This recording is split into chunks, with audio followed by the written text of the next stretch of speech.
Hi everyone, I'm Donna Downey here for Faber-Castell Design Memory Craft. And today I'm going to use some really cool three-dimensional building techniques using gesso and texture Luxe.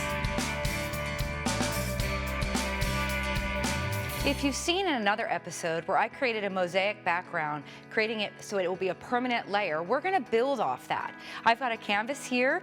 We used gelatos on the background and then used gel medium to make it a permanent sealed layer underneath. So now that we can build some more wet layers of media on top without destroying the artwork underneath.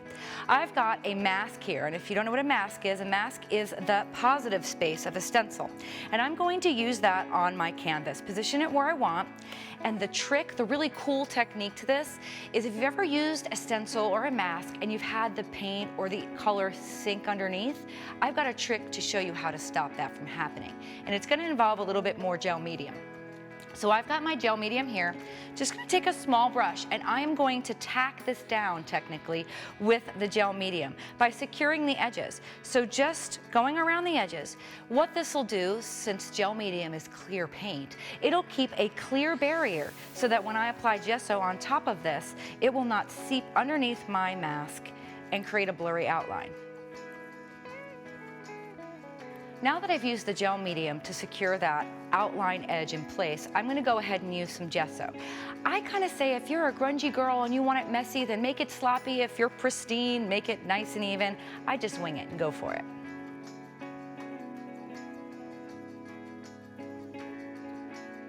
So even though I might have painted all over, I was a little bit conscious to make sure that I did get it nice and white around the mask that I have down. This is the really fun part for me because I get to peel back the mask and hope that I've got this beautiful image underneath there. Sometimes you have to find it again. Nice and easy. And there, because I've used that gel medium, I've got this nice, crisp, clean design left on the canvas.